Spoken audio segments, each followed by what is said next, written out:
Hey everybody, and welcome back to the New Agenda. My name is Candace New, and I'm your host. Last week we started talking about the idea of maybe feeling a little bit uncertain in our own skin or uncomfortable in our own skin. We talked about the idea that, sometimes we are maybe, I don't want to say overwhelmed, but are at a place in our lives where we feel like maybe we're not as capable as we actually are. So we talked about those ideas of offering ourselves some affirmations, of meditating maybe on the objective truth of what we've accomplished along the way, and of walking in that even when we feel uncertain. Today, I want to talk a little bit about those moments when we come to a place where we realize that perhaps there are areas where we're not capable or as capable as we need to be to accomplish the tasks that are before us or that are in alignment with our goals. And so today I want to really begin to start just critically looking at ourselves and seeing what maybe we really do need to step into and how to build some mental and physical fortitude and how to commit to those kind of goals. And so I brought a couple of really cool guests on today who are going to help me talk a little bit about that. They're also going to share their incredible journeys with you guys and some really awesome opportunities that you guys have and I maybe have to get involved in some things along the way. So without further ado, I'll introduce my first guest, Mr. Ben Acosta. Hello, darling. Come on out. Hello. How are you? I'm great. Thank you. How are you? Good. Good to see you. You can sit right there. All right. You're welcome to put those pillows underneath the table here. Sure. How are you doing today? I'm doing great, thank you. How about yourself? Good, good. It's been a long day, I feel like. I feel like we've got more hours in the day than usual. What do you think? Yeah, daylight savings time always hits, right? I think we're done with that, right, guys? I think we're done with I think that's over. That's what I was saying. We broke up. I think we finally officially are done, but I think so. I always feel like it's that way, and then it just seems to never happen. Hopefully it's done. Yeah. I mean, I don't feel like they've said that they're going to stop doing it until now. I thought it was going to be last year. Oh, really? Yeah, I thought it was, but I was wrong. Okay. I know there was some conversation about it, I think, last year, and then all of a sudden it was like, yeah, just kidding. Yeah, that's So. exactly. I don't know what the point of it is, though. I think it's for farmers, for their daylight, but They could it's just, a small percentage of Like- farmers, yeah. it's not like they have to adjust the time. They could just Yeah. go outside later or earlier, depending Hey, on. I'm with you on this one. I'm just saying, I think we're all grown-ups and can figure that out, so, Yeah. Anyway, so Ben, I'm super excited to have you on my show today. I'm wondering a little bit about you and your journey. Can you tell me a little bit about yourself and your journey as an artist? Sure. So first of all, I am a lifelong martial artist, and I've grown up doing that. My father owned a karate school while I was growing up, and my whole family of black belts, and I've just never stopped training. I started at 4, and I continue to do some type of training in some type of martial art. And I also have been helping teach since I was about 10 years old. So my journey has always had martial arts in it. I've never, ever stopped, but I've always done a lot of other things on the side. Mm-hmm. In middle school, I was really, really into theater arts, and I was also a part of the Top Hats dance team as well. So I've just always been kind of What is this Top Hats dance team? Just straight up, just what it sounds like. So I was part of the dance theater while wearing group. top hats? It just all types of dance actually, but we had a couple of shows a year called the class act shows, and sometimes we would also do plays and stuff, but those were pretty much just stage shows, a lot of fun, Western numbers, hip hop dances, all different types of dances from everywhere. So it was a really like fun show thing. choir? Yeah, well, you know what? It was like we competed in all the UIL competitions against the high schools and stuff, Okay. and we would win as middle schools, but we just had a really great, really enthusiastic teacher who took it seriously. Mm-hmm. And after that, he became he started running up the whole division for another district and stuff. But his name was Philip Barasa, and he taught me a lot in acting back then and just performing in general. But I've always performed, whether it's in martial arts, fighting, or competing and doing forms in front of people. So I've been used to the spotlight in different ways. Okay. But they all kind of give me that adrenaline rush. Yeah. Also, when I was young, when I was about 17, I really had the itch to really test my skills and abilities as a martial artist. So Sure. I started to fight professionally with full contact, meaning, It's a little bit more serious. The stakes are higher because you can knock each other out and all that stuff. And what kind of fighting is this? So initially, I've always done karate tournaments. It's American Kempo karate that I've studied my whole life. I'm a 4th degree black belt in that. But I initially started with kickboxing and boxing in Golden Gloves, novice division in El Paso, Texas, and kickboxing amateur all around the U.S. Okay. And then Muay Thai as well. So I'm a 4-time amateur kickboxing champion. That's incredible. Congratulations. Yeah, thank you. So you could basically kick my ass right now. Never. Absolutely. Absolutely. Physically can, not will. There's a difference. Yes, exactly. No, and I'm a 1-time professional Muay Thai world champion as well. So okay, so you've thrown out all these terms already. Yeah. Kempo, Muay Thai, karate. Would you like me to break them down? I do. Yeah, please Sure. do. So, That'd be great. So Kempo karate is a traditional martial art, self-defense, if you will. And it's American Kempo, meaning it's a mixture of a Japanese and Chinese art that met up in Hawaii during the war. Okay. And these professors came together and merged their systems and created American Kempo, which was taught to a bunch of military guys. And Ed Parker is the grandfather of American Kempo karate here. And he taught my Thomas Connors, who is my grandmaster's instructor, and he taught Ed Boehm, who is my father's instructor, and my dad is my instructor. So just the lineage going down, but that's a traditional martial art. It's a lot of open-handed strikes, different than just punching. There's a lot of different variety in them. Snapping style kicks. Kickboxing would be a lot of with the gloves on boxing combinations, finishing with kicks, or and there's leg kicks allowed. There are knees as well, but you can't grab your opponent and hold on. That's the biggest distinction between kickboxing and Muay Thai. In Muay Thai, you're encouraged to get in the clinch and hold your opponent, and continue to knee while grabbing them. Oh, okay. That's like my sister beat me up, in middle school style. Oh Exactly. There's also elbows allowed. So yeah. So this is really like anything goes. Anything goes. Stand up, pull hair, much. Bite. Exactly. Are you really allowed to pull no, hair? Okay, I'm no like pulling really? hair, no biting. You're wearing gloves, so. But and then after that, I did some amateur and professional mixed martial arts as well, and of course that's. UFC is the easiest one to describe it as. It's okay, up on but the like some top people, and on the like I'm ground. not saying people that I know. I mean, I don't ever watch. I don't know what that is. All right, so Ultimate Fighting Championship is the UFC, but mixed martial arts is pretty much exactly like it sounds. It's a merger of all of them together, and you compete under a set of rules where you can be on your feet striking. You can get a takedown, and then you can go into jiu-jitsu as well and try to submit somebody. So you can do anything. You can choke somebody, you can get them in an arm bar, you can knock them out on the feet. This isn't like WWF where it's like fake. No, this is real. Because like WWF is exactly. fake, right? Okay. Yeah, it's real, and like the biggest distinctions, like so in kickboxing and Muay Thai, you fight as a professional 3 3-minute rounds. For title fights, you fight 5 3-minute rounds, and they encourage a super fast, high pace the whole time. Okay. In MMA, you fight 3 5-minute rounds, or for title fights, 5 5-minute rounds. So that feels like a lot rounds. because when I'm thinking back through I was a middle school dean once upon a time, and then I was a high school teacher for a number of years. But when we would have to break up fights, they would last maybe 12, 13 seconds, and you already have somebody bleeding, gushing blood all over your floor and things. And so it's 5 minutes. What on earth? I don't even know what you would do for 5 minutes, but it's die. No, you're absolutely right. It takes an extreme amount of strength and conditioning and sport-specific training to get your body ready for that. And you kind of have to redline your body. You can't do it all the time. You can be in almost top shape all the time, but there's a percentage that you can't really dive into without pushing your threshold, and if you do it for too long, then you crash. And plenty of fighters overtrain before fights, and then by the time they get there, their body's already burnt. Yeah, and then there's also weight cutting and dehydrating your body and trying to rehydrate on time before you fight. So, wait, you intentionally dehydrate your body? So that feels bad. So it is. It's not the greatest thing, of course, but the thing is that you're fighting other people that are doing it, so everybody's trying to find a competitive advantage. It's just like high school wrestling. Everybody cuts weight there, too. It definitely can be dangerous, and I'm not a huge fan of it. Actually, my last few fights, I fought up a weight class at 143 just to avoid that. And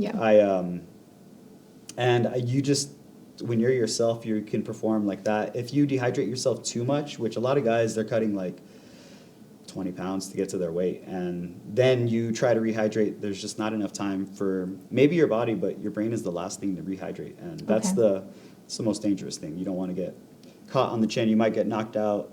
You might be able to take a punch in practice that you wouldn't be able to in the fight if you're cutting weight like that. It affects you like that, and that's just some knowledge for fighters, and most pro fighters already know that, but there's a lot of amateurs that don't. So keep that in mind. You got to protect yourself if you want to be in it for the long haul. So you sound like a really great teacher.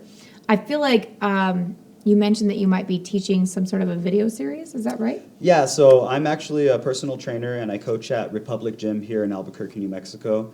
So if you want to get access to my training live, always feel free to go visit me there. But I've been preparing my online website and online training video series for a while now. And I'm going to get exclusive access to that, right? Of course. VIP. Code. Yeah, there you go. So it's almost done. We're getting close. I'm going to release it summer of 2023, and it's called Lightning, Striking, and Conditioning. So it's my fight nickname, Lightning Ben Acosta. Okay, yeah, all right, Lightning McQueen. And it's a fully inclusive video series that covers the basics and the foundation of boxing, kickboxing, and Muay Thai. And also it introduces you to the traditional art of American Kempo Karate. And it's a 4-week series. There's 8 learning sessions with where I'm going to teach everything, and I'm going to break it down really intensely. I'm not just going to show you and expect you to learn it. It's not an imitation thing. It's something where I actually give you the full breakdown and show you, even if you have no experience, what you can do and make adjustments to do it. It also has some fitness workouts, a little bit of mainly body weight, some kettlebell training. I didn't add too much equipment this time because I wanted people to be able to do it at home. But I might be adding more exercises later into the whole online portal. But for right now, it's 8 training sessions and 4 homework assignments in between. Okay. So for a total of 12 workouts in a 4-week period. And we do starting measurements and a little fitness assessment, see where you're at in the beginning. And we take you through the whole course. Hopefully you learn a lot, you enjoy it. And by the end, with the workouts and the technical part, doing karate itself or doing boxing and kickboxing, the sport-specific skills are very tiring. And I feel like people don't know that and they've never tried it. But once you do those, you'll see just how exhausting they are. And I'm exhausted just hearing about it. Like, I don't know what you're talking about. It'll just help you get into really good shape in a different way than you ever have before, and create new muscle memory for you, and just launch you to that next point. And this is the first in many videos that I'm going to be releasing. So just very excited to get it going, That's really exciting. So I believe we have a promo video for that. Is that right? Yeah, if you'd love to show. Let's go ahead and cut to that promo. Hello, I'm Lightning Ben Acosta, and welcome to Lightning Striking and Conditioning.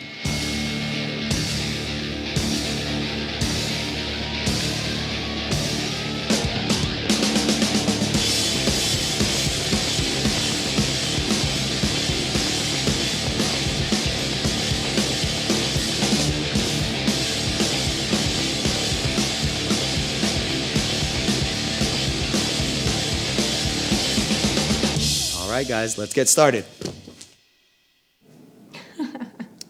I love this. Okay. All right. So real talk though. Yes. You've done a lot of fighting, obviously. So, what's I feel like maybe I'm wrong, but have you ever been, what would be the worst injury you ever had? Have you ever been injured while fighting? Yeah, actually, I've been very blessed to not sustain any permanent or severe damage throughout my whole martial arts career, and it's going on 30-something years now. But I have, my biggest injury would probably be my right elbow. I dislocated it in sparring, and the dislocation was all right, but I partially tore my UCL, yeah, and they wanted me to have Tommy John surgery. First what does time. That mean? That is what baseball pitchers have. Okay, yeah. Yeah, so it's the same type of surgery. That's where it was messed up. But it was a partial tear, so I elected not to have the surgery and recovered. And then I trained for a full 6 months after my 6-month recovery. So it was a year out, and I had a fight, and it got put under real stress in the fight, and it popped out again. Yeah, so that wasn't fun. But so I re-injured the same thing. And the second time I did stem cells, PRP treatment, and then I did PRF treatment after that. So it helped me a lot, and now it's pretty much back to full strength and works the way I want it to. Other than that, that's it, really. So you don't like go home with like a busted up face and things? I mean, I feel like that's it is part of the game. And I feel like that happens more in training when you're training alongside some of the best in the world. Okay. So I trained at Jackson Wink MMA, where you have champions from all different types of MMA and boxing and kickboxing and Muay Thai organizations. So you're going to meet somebody who's just as good as you, if not better, and being a smaller guy in the room, there's always bigger guys too. I wasn't going to ask anything about that, but I was going to say, you're kind of a small guy. Is it, does that put you at like a disadvantage, or do you think that you're faster, or how does that impact? There's benefits to everything, but in fighting there is weight classes, so that helps. But in sparring, you'll fight some guys that are heavier than you sometimes, and like you said, my speed helps me get away and not get hit, and I don't want them to grab a hold of me and maybe take me down.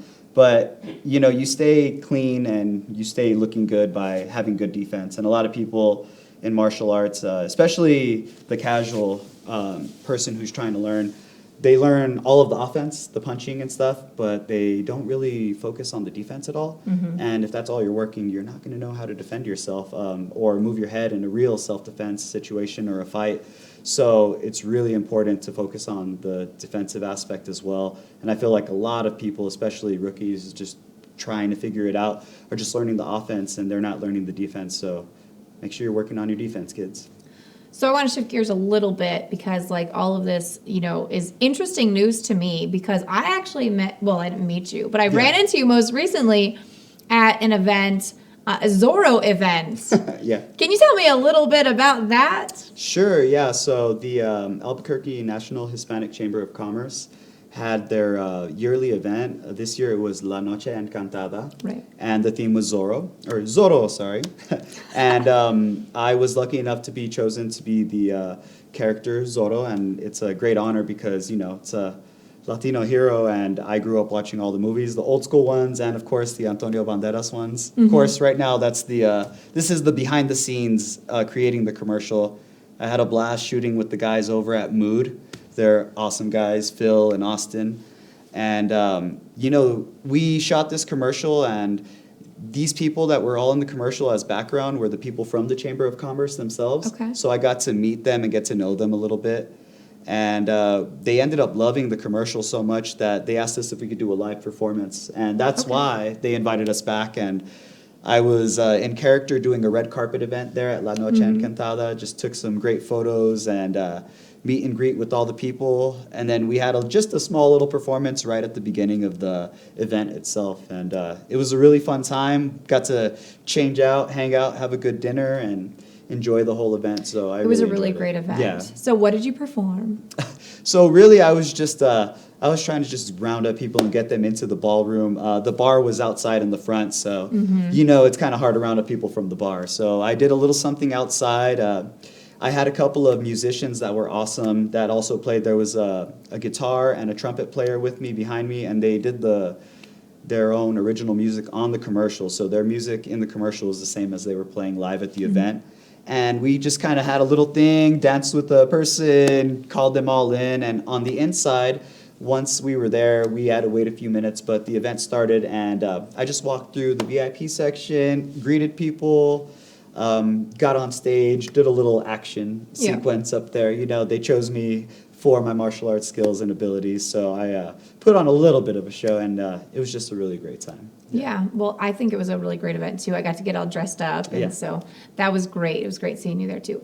I also actually have another guest who was also at the event, amazingly enough, and I think that maybe you might possibly, I don't know, maybe you might know her. But I think I've heard of her before. Maybe. So I'm going to bring out my good friend right now. Her name is Noelle, and I'm really excited to talk with her about some of these exciting things. Hello, darling. Come on out. Hi, how are you? Good, how are you? Thanks so much for being here. Thank you so much. You can just sit right there on the couch. Hey. So obviously, y'all, you can move those pillows actually, so you're not sitting on them. Yeah, they're really just for decoration, So it seems like you guys feel pretty comfortable sitting next to each other. You guys know each other? We're dating. Yes. I didn't actually know they were dating. I had to ask Ben today, was that your girlfriend or or because I was also, excuse me, I'm so sorry. I was also just kind of trying to place some things because I'd seen some, I met you before, but then at the event it was like, what is happening and how do I know these people? And it was really interesting. So obviously you guys are dating. That's not why I brought you on the show. I didn't even know that you guys were dating. So it was really interesting because I called you about the show tonight, and then I guess he called you as well. And because there was some weird conversation going on where I thought it was a different Noelle, and I was like, he's like, yeah, no, I think that's her. And I was like, why would you know? It's like, were they all copied in the same email? I don't know what's going on. Yeah. So, but either way, you are, so you also have a background in some martial arts a little bit more recently. Not Can nearly you tell as me? extensive as this guy over here. I actually had no martial arts experience whatsoever for the majority of my life. Okay. I was a soccer player. I played soccer for 12 years, and my senior year of high school, it was just, I reached a point where I didn't want to play soccer anymore, and I wasn't really doing anything anymore. And I started getting into weightlifting, and that was good for a while, but I hit a wall with weightlifting too. And I have a lot of energy, and I'm always wanting to just better myself. So jiu-jitsu just kept showing up in my life. Mm-hmm. The first time it showed up in my life, I was 16, and I went to like a private, and I didn't even know this at the time, but my current black belt jiu-jitsu instructor, he goes by Nasty Nate Harris. He was there too. And a couple of other guys that I still learn from were there as well, and I had no idea. It's funny how that happens sometimes in life, especially in smaller communities here in Albuquerque. And I didn't stick with it, and then again when I was 18, because my uncle's actually a black belt in jiu-jitsu, but he's from Texas, so I didn't really train at all. I just went that one time when I was 18. There wasn't even a women's locker room. Really? Yeah, I got ready in this water closet heater room, and I just was like thinking to myself, this is insane. What am I doing right now? I'm putting on this jacket that I have no idea, like I would never wear this, you know? Like, I'm a fashionable person, and I'm looking at this like used gi. I'm like, okay, I'm gonna try this. And I walk on the mats, and it was just an hour-long class, you know, but it was the first time for a long time where I could shut those thoughts off. And it was just like, I could just be in the moment and present.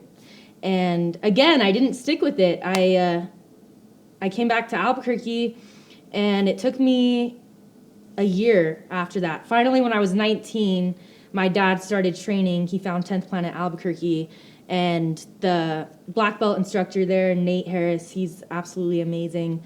He pretty much got my dad into it because he would come home every single day after training, and his eyes would just be beaming with passion, just ripping from the seams. Like, you have to try jiu-jitsu. You just have to. I'm like, I don't know. Like, it's just a bunch of dudes rolling around on mats. Like, I don't know if that sounds fun, you know? But he kept coming home every single night for like a month telling me I had to try this. So eventually, I went to an all-women's jiu-jitsu class at 10th Planet Albuquerque, learned a rolling Kimura, and I was like, okay, that's What it. is I that? signed up. A rolling Kimura. Yeah, I'm like, what are we- So it's a little bit hard to explain. And that's one thing that I love about the 10th Planet system is we're a little bit different than traditional jiu-jitsu. We have names for everything. Okay. The rolling Kimura is virtually just you're rolling into like an arm isolation submission. So virtually jiu-jitsu is Like, you're more taking terms I space. don't know. You're taking away space or you're creating space. If I'm defending, then I'm creating space. I'm trying to get away from you. Okay. If I'm trying to go for an arm bar, I'm trying to isolate your arm, and I'm trying to create, I'm trying to take away all that space. I'm trying to make it very tight and controlled. And then the rest is history. I mean, I've been training for 4 years now. It was really weird, though, because it still feels weird for me to say that. You talking about, imposter syndrome and everything. Mm-hmm. I got my blue belt a week and a half before COVID hit and shut the whole world down. Yeah. And then it was illegal to do what I loved. And, when you get your blue belt, it's like you're finally not getting beat up all the time. You're still getting beat up like 90% of the time. depending on who you're rolling with, of course. Okay, can we pause for a minute and can you just like tell me what are the levels? Like, I don't know. Like, I understand everyone's like, ooh, Yeah. black belt, but I don't even know what that means. Like, it's like, oh, cool, whatever. So the ranking system does vary across gym to gym and martial arts styles as well. Okay. But for our system specifically at 10th Planet Albuquerque, it's white belt, which is you're brand new or you're pretty new. And then blue belt is like you have a good foundation of everything going on, but you're still not that good. Okay. A lot of people quit after blue belts. That's something that people joke about in the jiu-jitsu community is like, oh, well, you're going to quit now because you're a blue belt. And then purple belt is you've been doing it for probably like 5 to 6 years. Brown belt like 6 to 8. And then ideally, it should take at least 10 years for you to get your black belt, if not more. Okay. Unless you're dedicating your whole life to it and you're training like you would a full-time job. It takes at least 10 years to get a black belt. And then you can get up to 4 stripes on a black belt as well. Okay. So it's a while. It takes a while. And how do you like determine when you've passed that level? Like, what is it? Your instructor does. Yeah, like, it's completely up to the instructor. For me, I never felt like a blue belt. Like I was showing up and I was consistent and I was getting good at arm bars and triangles and I would hit them every now and then. But I never felt like a blue belt. Even on the day that I got promoted, I actually got promoted with my dad, which was really awesome. That's cool. We got promoted on the same day. And then my mom saw us get promoted together, and it completely inspired her. She just was on fire for jiu-jitsu after that, and she got promoted a couple of months after us. And we just moved to a new location now, and I've just been training and trying to get better because I want to compete again. I haven't competed since 2020, and competing as a female is a completely different game than competing as a man, even just weight cuts. Because cutting for me is not going to be the same for him. There's all these different variables that go into weight cutting for females. Do you compete like with women? Yes. Okay. So the first time I competed, I was 6 months in, and I had never rolled with a woman before, ever. Oh, I was the only. I know. We need more women, okay? So I think we're talking about women's only jiu-jitsu class on Saturdays. Every Saturday at 12. First class is always free. So if you're a woman, please at least try it. No. I think every woman should at least get their blue belt personally. Okay. Because the amount of like confidence that it gives you. I did not think that I was good at it, right? Because I'm going for, collar tie snap downs, which is just a basic. You're bringing someone down to the right, ground. Okay. And I wouldn't even be able to pull that off, practicing. And then I go into my competition and I do it to her right away, and she just hits the ground and goes rolling. And I'm like, oh, I've never gotten this far. What do I do now? Translating on what she said. And I'm like, I feel like I'm learning a different language. She said that rolling Kimura, you Yeah. just think of it like a ninja roll, and then you grab the arm and you have it in a position where you could break it. Okay. Yeah. So she does like a roll over the person and has And it grabs their arm yeah. and basically, okay, gotcha. And then right now a snap down is pretty much, it's what it sounds like, but you're grabbing the back of somebody's neck and you're using all of your weight to snap them to the ground. Okay, wait. That's what you do in the swimming pool when you're trying to dunk somebody. Yeah, that's what that is. Okay.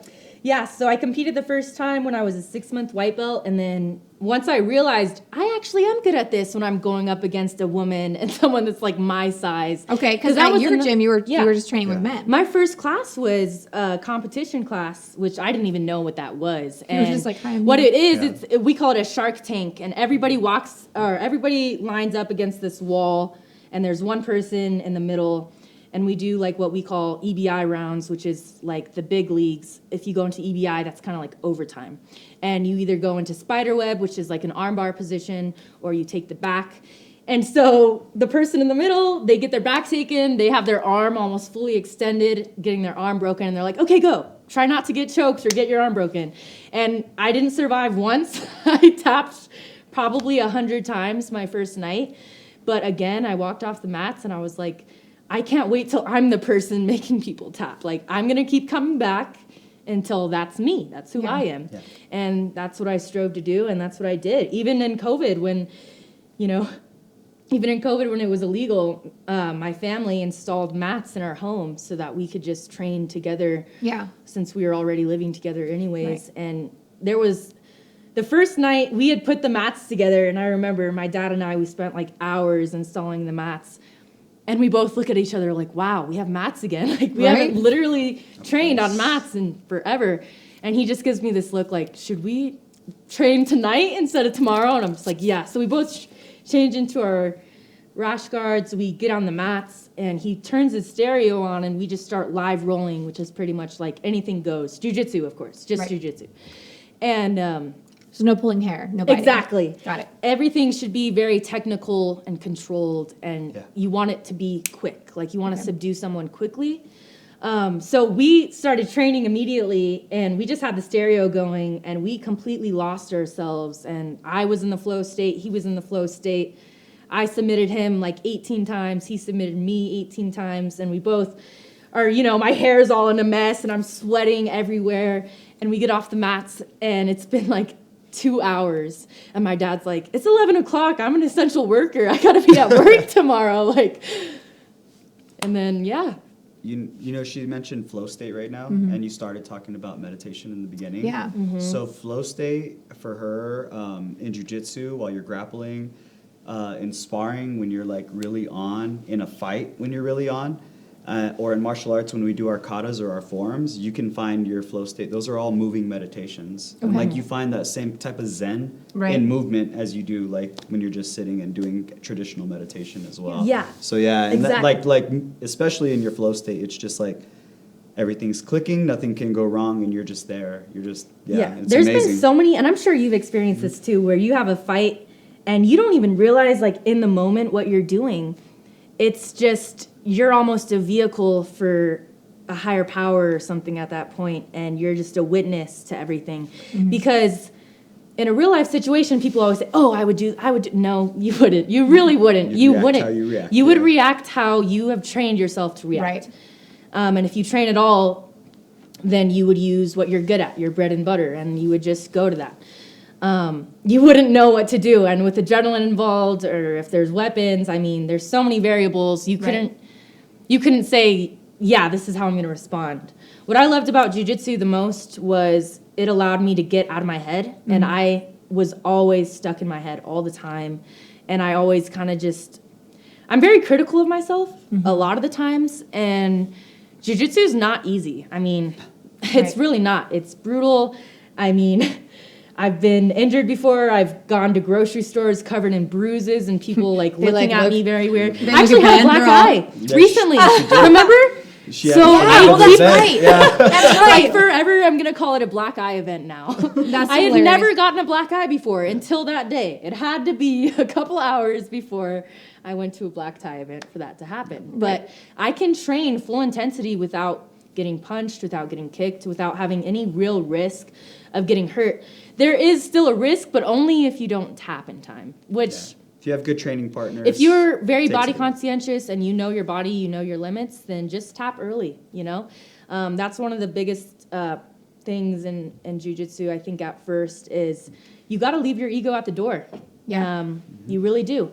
Because people will walk in and they'll see me and they'll say, oh, I want to roll with you. And I'm like, okay. And then I armbar them twice in a round, and they're very confused. But it's like, you cannot judge a book by its cover. Martial arts, it doesn't matter how big you are. It doesn't matter how strong you are. Granted, all of those things definitely will help. But at the end of the day, whoever is more skilled and more precise in the movements that we are constantly doing, they're going to be the ones that win. Technique is king. Technique, And for me, I roll with big guys, and they automatically are coming at me and going at me full speed. I use that against them. I'm using physics and momentum to my advantage. So that's what I like about it. Because in a real life situation, I'm more than likely going to be in a fight with another man, not a woman. The competition, what it allows me to do is it allows me to showcase my skill set. Because I don't really get to do that. I'm always going up against purple belts, brown belts, black belts, wrestlers or bodybuilders. And then women, I think I can think of Latrell. They have 2 women there. But there aren't very many women. Like, I haven't really been able to roll with many women, and if I do, they're blue belts. There's not very many brown. And even if you look up how many females are in Brazilian Jiu-Jitsu or how many females have a black belt in Jiu-Jitsu, there's a very small number. And so every day I go on the mats, I just think of the girl that I was when I first showed up, and I do it for her because she didn't think that I would ever get a blue belt. And here I am today. And you know, I'm just trying to enjoy the process because I know that time just goes by so quick. And I didn't think I was going to get a blue belt, you know. I didn't walk on the mats the first time I tried it and think to myself, I'm going to get really good at arm bars and this is going to become a huge part of my personality. Right.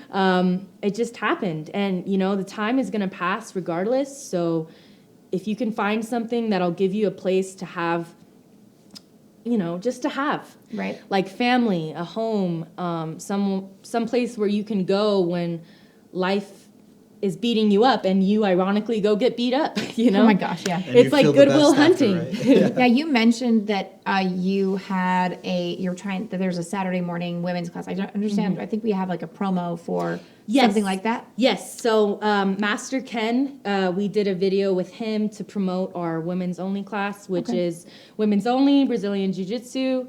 And it's every single Saturday at 12. First class is always free. Okay, let's go ahead and cut to that. Yeah.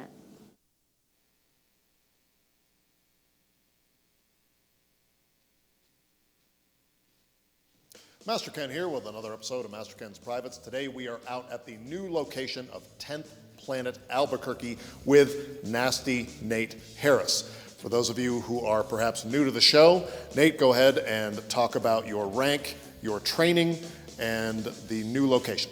I am a 10th Planet black belt under the one and only Tate Fletcher. Started in Santa Fe. Tate's not here right now. No. You're not literally under, we're not under him. No. I mean, he's at Comic-Con right now. Okay, he's not on the roof. He's not on the roof, no. He's downtown. I'm just checking for self-defense reasons. You gotta tell me if people are gonna be up in the rafters. Why did you choose such a dangerous part of Albuquerque to relocate to? We're actually in a very safe neighborhood, right off of I-40 on Eubank here in Albuquerque. Are you wearing a black belt rash guard? I am not currently wearing a ranked rash guard. I assumed it was a belted rash guard. It's thicker down here. No, actually, that was me eating a lot in 2022, and that's just a little added padding around the midsection. For sure, had nothing to do with eating my feelings. Why did you choose white mats for the school? Because that's all they had. I assumed that it had something to do with the name of the school, 10th Planet Jiu Jitsu, because as you know, the name came from the moon. The moon is white and is referred to by NASA scientists as the 10th planet. Everybody knows that the moon is the 10th planet, so I assumed it was something, which is why they call school owners in the 10th planet system mooners, moony heads, Moon heads. moonheads. Yeah, we're going to be doing some techniques utilizing first the no gi and then the gi. I'm going to be talking about the advantages of fighting with a gi or fighting someone wearing a gi. And then I'll show you how to fight without training wheels. I'll show you how to fight if you're not at a nudist colony. I'll show you how to fight if it's not the middle of winter. I'll show you how to fight if you're not wrestling in a Turkish bathhouse. I think that's a very common occurrence for most people. They are dangerous places, for the record. There's one right down the street from here. I mean, everybody who's seen a history of violence can tell you. All right, so my uke today is one of my blue belts, Noelle Cepeda. She's here with me today because starting February 4th, we're going to have a weekly women's only class here at 10th Planet Albuquerque. It's going to be every Saturday at noon. Having a women's only class gives women an opportunity to come in and just train with other women and get a nice introduction to jiu-jitsu. So I've got Noelle here. First, I'm gonna walk through, show the technique, and then I'm gonna have Noelle do it on me. So we're in our wrestling stance, right? We're here. Now, when we're wrestling, very common that your opponent is going to reach, right? Either they're going for a collar tie or they're testing the distance for their shot. They're not gonna reach for grips because we're in no-gi. As we're here, Noelle's gonna reach out, right? She's gonna test the distance. I'm gonna go wrist to wrist and pass this arm around, okay? Now, what I'm gonna do is I'm gonna backhand, spin, and pass it to my other hand. Eastern promises. Eastern Promises was the movie where Viggo Mortensen got into a fight naked in the bathhouse, not A History of Violence. Same actor, same director, but I got those confused. So, after I pass it to my right hand, I'm going to do two things. I'm going to pull as hard as I can, and I'm gonna step. As I step, I'm also getting my hips close to her hips, okay? So, she reaches, and I get behind her. The goal is to be on her back. From here, I'm gonna get a tight waist. I'm gonna cut this angle, okay? So, when I'm on her back, I want my ear glued to her spine. I'm gonna gable grip, get my grip off to the side.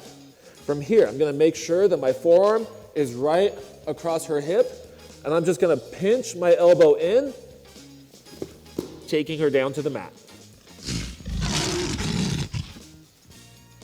That's incredible. Okay, so basically, you let this guy beat you up on TV. He beats me up off TV too. Oh, good to know. Good to know. Good to know. All right, so that's every Saturday at 10th Planet, Yes. and that information will be. You guys can also, watch this later on, obviously on the channel, and then also it'll be on YouTube, and we'll make sure and drop that information in the comments. So yeah, Perfect.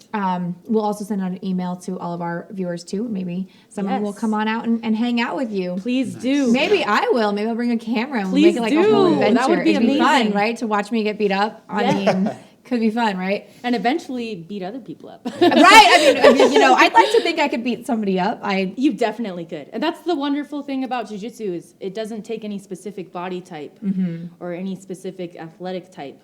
There's people that are not athletic at all that would completely annihilate me on the mats. Yeah. It's just all about consistency. That's really it. Just Okay, I showing have to up. talk about those lashes though. Yes. Okay, like you had like butterflies on your face. Yes. Like- so it's supposed to be funny. Master Ken and Megan, she was on the video as well. She asked me if I could do makeup because even though I love jiu-jitsu, I love expressing myself with makeup and I love doing crazy looks because for a long time I was a one look girl. Like I would just do the one look that Oh. was safe. I don't know how to. Oh, we're gonna have to have. I don't know. This is it. This is my I'm the one look girl. Yeah, we Hi. definitely will. So a year ago, I met one of my best friends now, and she has this company called Fabulash. Oh, And she sells lashes, and she sold all these that's low-key what I different was trying to get at. lashes Is, hey, where'd you get those lashes? that I honestly would never wear, but I just started wearing them because I thought, sometimes you just have to do things that are scary and you might end up liking it and Yeah. like the way that and I liked the way that I felt wearing lashes that I felt very few people were wearing in a world where everybody's copying trends and trying to do things. I wanted to do the opposite and Yeah. just some days I'm feeling like not wearing anything. Other days I'm wearing everything, like it just Now- depends. Am I wrong in thinking that I've maybe seen you do some modeling? Yes. Mhm. I'm wrong. No, you're not wrong. You're not wrong. I don't know if you've seen it. Just kidding. I wasn't mean. there. No.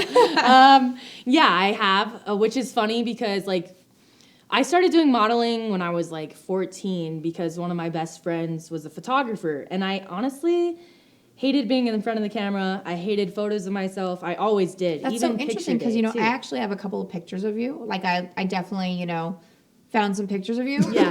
I just thought it'd be fun for me because I feel like can we show those pictures that I found, Mark, please?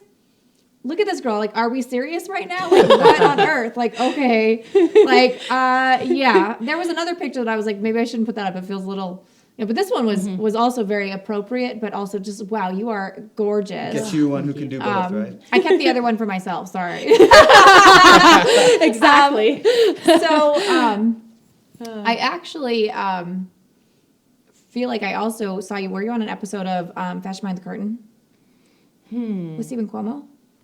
Oh, yes, Yeah. I was. Yes. Yeah, so we actually aired that on our channel. Oh, really? On channel 96, not on 27. So my show airs on 27, but yeah, on channel 96. Oh. So I guess you didn't know that. So I fun did fact, not. You're on my TV show. I was like, I know this girl. Where do I know this girl? Oh Yeah. my God.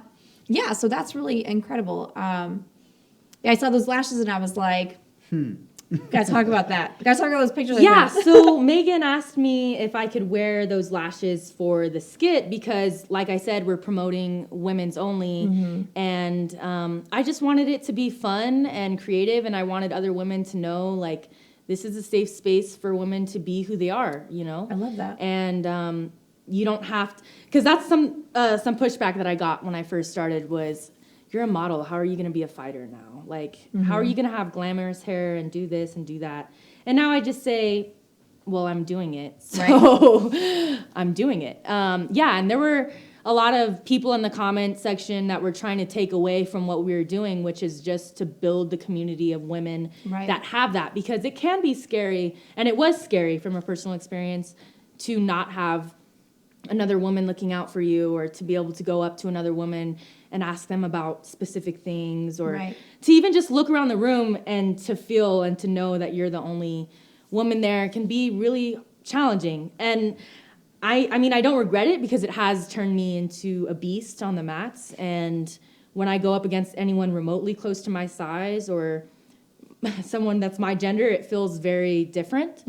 But I also think it's very important to compete with other women, or to train with other women, to be able to compete with other women, because it's definitely different training with different body types, and I want to get good at both.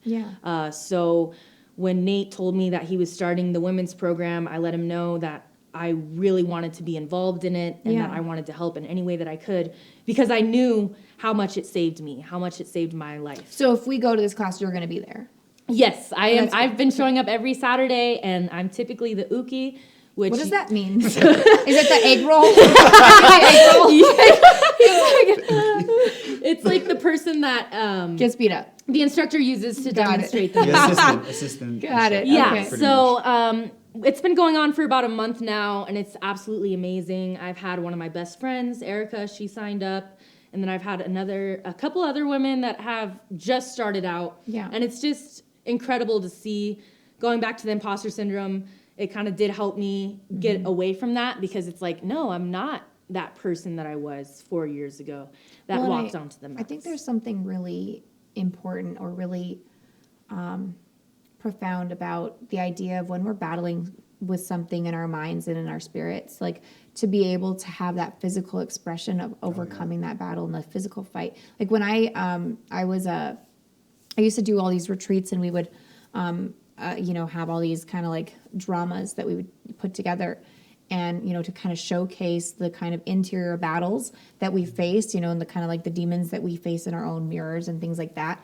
And I would always tell the actors that I was working with, like, obviously you want to stay within the bounds of what's safe, but also like, don't be afraid to put in some of that actual, and really to feel the battle that's happening. Definitely. And I think that with this kind of activity, you can definitely do that as well. And you can almost go in and rehearse and to really train your mind and your spirit to also to fight and to battle and to overcome. Definitely. And it's a metaphor for life, in the way that in jiu-jitsu and in real life, you're never stuck unless you believe you're stuck. There's always an exit route. There's always another option. As long as you're staying moving and you're keeping your thoughts on a positive note, you'd be surprised what your body will do to follow that. Because everything in jiu-jitsu, yes, the movements and everything's hard, but the hardest part about it is the mentality. And for a long time, I didn't even want to believe that I was a fighter, because I didn't feel like a fighter for a very long time. I mean, I was bullied like throughout my childhood, and then later in life also, and in works, jobs stuff, it doesn't happen. Bullies are everywhere. Right. And I always felt like a victim. And starting jiu-jitsu, committing to jiu-jitsu, showing up to jiu-jitsu, even on days, I would work from 9 to 5 and still train from 6 to 9, and I was exhausted, but it was a good exhaustion. I would go home and I could hit my head on the pillow and just drift off peacefully to sleep, because my body was exhausted. I put it through so much, and my mind too, because I'm trying to think of all these different variations and combinations to get to a sub. And that's what I love about it too, is it's ever evolving. I'm never going to reach a place where I can say, well, I know everything about jiu-jitsu. It's constantly changing. People are adding moves to the system constantly. I could add a move to the system someday if I wanted to. Anybody can. And that's the beauty of it. If you're a black belt, if you got your black belt 10 years ago and you haven't trained in 10 years, I don't know if you can say you're a black belt anymore, because it's just constantly evolving, constantly changing. And like I said, the time's going to go by anyways. And that's the one thing in my life that I feel like nobody can take from me. Even when the world shut down and I lost my job, I lost everything, I could still say, I got my blue belt in Brazilian Jiu-Jitsu. And that's something. And someday I'll be able to say I got my purple and then my brown and then my black.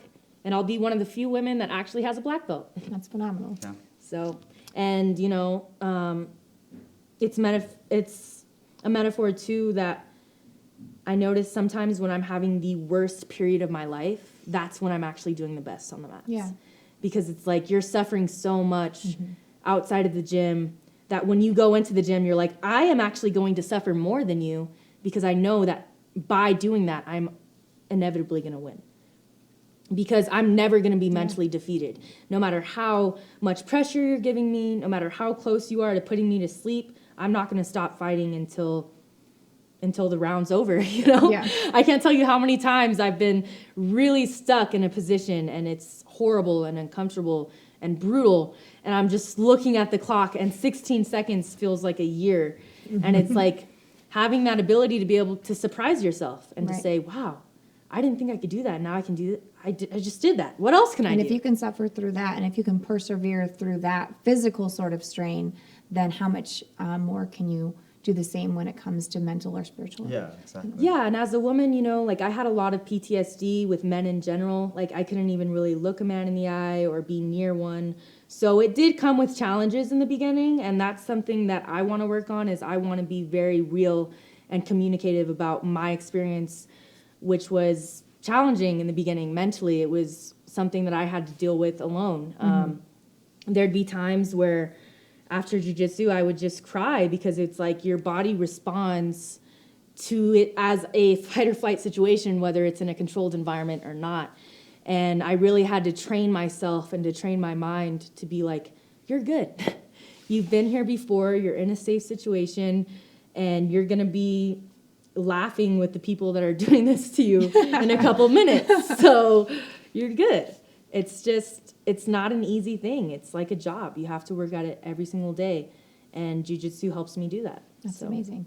So we have just a few minutes left. I would love to hear just really quickly maybe a word of encouragement that you might give to my audience who might be interested in trying something new, not necessarily jiu-jitsu maybe, but trying something new or going through a battle. I would say go for it. Just go for it, guys. You can't live life on the sidelines. You have to take chances, take risks. You might fail, but that's okay. It's just learning. I have been super successful in my life, and I can attribute it to a lot of my failures as well. You have to learn from them. If you let it cripple you and stop trying, then it will forever. But get out there and try, even if you have failed before, guys. Do what you want to do. You only get one life. We're here now. Pursue it. Pursue your passions. Go after it. I would just say, I mean, that's really good. That's hard to top that. But I would just say, don't let other people tell you who you are. I spent so many years of my life not being who I am today, not wearing lashes or not doing this or not doing that because I was putting myself in a box. Only you can tell you who you are. Yeah. I was telling myself I wasn't a fighter for years, and now I know that I'm a fighter because I am. And you don't have to limit yourself to anything. You can do anything that you're willing to set the time aside to do. You can do it. And if you're a woman especially, it doesn't have to be jiu-jitsu, but there's so many fields that are there's such a scarcity of women in so many fields. And if it's not jiu-jitsu, it's something else. And if you're a woman and you're thinking, I want to do that, but it's a male-dominated field, don't let that be the only reason why you don't do it. Like, just surprise yourself and go out there and take some chances, because those are going to be the things that you think about when you're old and are immobile and can't move. You're going to be thinking about the times that you did the things that you knew you wanted to do, and deep down you knew that's who you were. But you're too busy focused on everybody else and what everybody else is saying about you to think about who you want to be.